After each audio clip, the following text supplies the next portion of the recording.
Hey guys, it's Sensuki. In this video I'll be demonstrating how to beat the second encounter in the Banner Saga without losing any characters. This is the second fight in the Banner Saga. It is completely optional. I think it's still part of the tutorial of the game. I think it's the last encounter where you can't actually control the turn order of your characters or the initial positioning at the start of combat. The turn order is set. It's 1, 2, 3, 4. And the initial positioning is random. However, you can kind of cheese it by quitting the game and coming back in and getting a more favourable position. There's probably a way to win any of the initial positionings in this encounter. I don't really like this one here, but I think I've found a way to make it workable. So I'm going to start. Okay, so the first move in the game is very important. It's probably more important than chess, I'm not sure, because you can only make 2 moves. Now, what I want to do with this guy here is he has an ability that allows him to absorb damage, but forgoing his offensive action for that round, or that turn, sorry. And what I want to happen is I want as many of these enemies as possible to aggro him and waste their attacks on him while not taking down any of my characters that actually deal damage.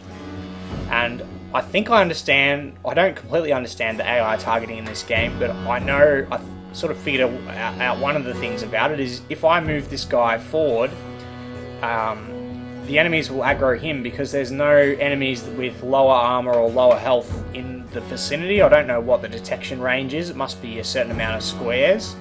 And I don't think that enemies have target reacquisition. So like if they select a target or something like that and this guy's moved forward and they move closer, but then they're in range of another lower enemy, I don't know if they actually will retarget that enemy or not. I think I have to actually move one of my characters to reset the targeting acquisition. So what I'm going to do here is I'm going to move this guy over here because that will aggro as many of these guys as possible. So I'm going to spend 2 willpower to move there, and then I'm going to use Stone Wall.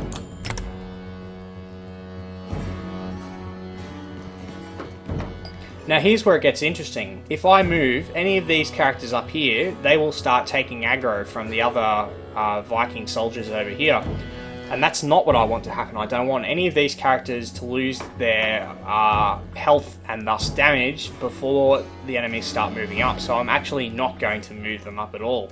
What I'm going to do is I'm going to move here, and I'm going to use Rally to give this guy some more willpower.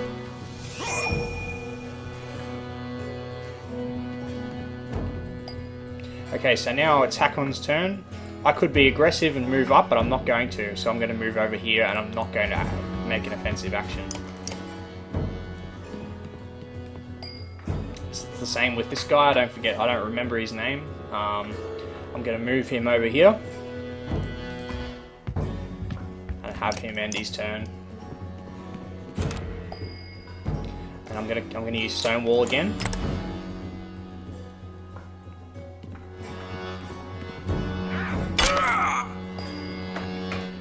Move Iden across. I'm not going to use willpower because he's got 6 of it, that's fine.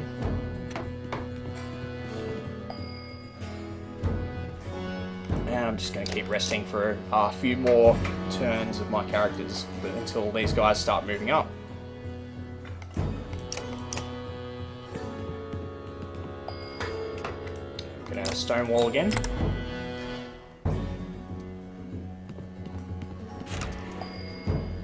Now that he's down to 5 willpower, I'll use Rally again to bring him back up to 7.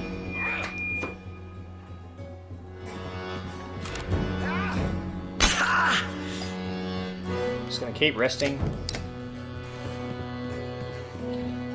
Okay, so now this guy in the middle cannot be attacked from any more spots. He can be hit from these 4 enemies here. So I think these enemies are going to move out of the way to let some other ones come in. I'm not going to go in. I could move in and kill those guys there, but then these guys here would start aggroing on this guy. So I'm just going to wait. A couple more turns I think will be enough.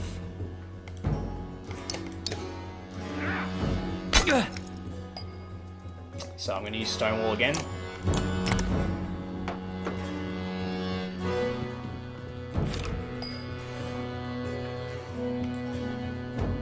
6 willpower's fine.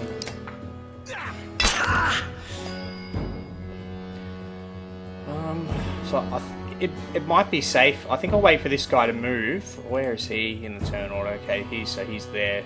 So I'm just going to wait again, I reckon.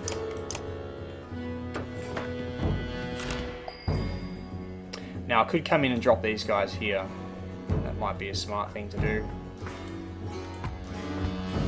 Now, when using this ability, you have to be very, very careful that you don't hit your allies as well. So I think, yeah, he's out of range, so that's fine. I should be able to kill him.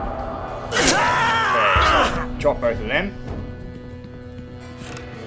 Now, as you can see, he made an offensive move, he's drawn aggro, so that's a problem.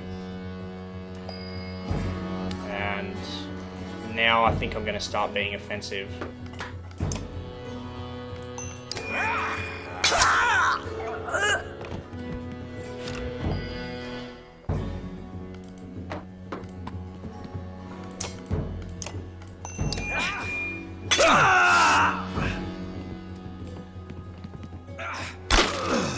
So now I'm going to come in.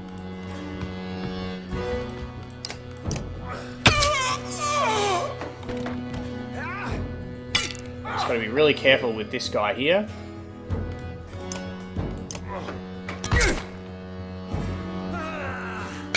So I think he should be okay now.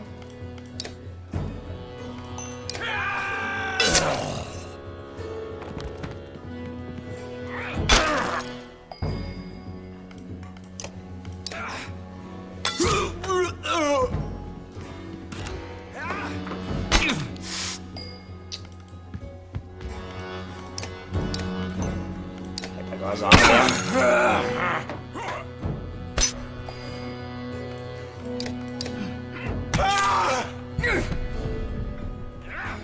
And I think the battle is won without too many losses.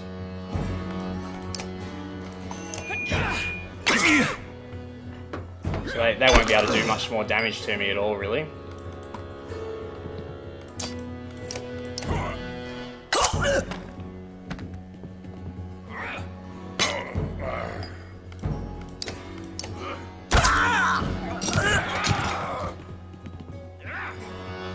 Oh, he comes in, attacks the low guy.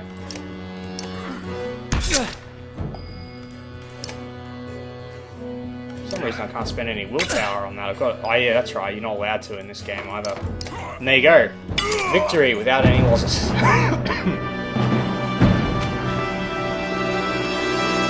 Hopefully this was educational for some people and gives you a bit of a demonstration of how cool the Banner Saga combat is. It really makes you think about your actions, and it involves playing strategically and tactically. Thanks for watching, guys, and I might make some more videos on this game, I'm not sure, but I just felt like doing one tonight.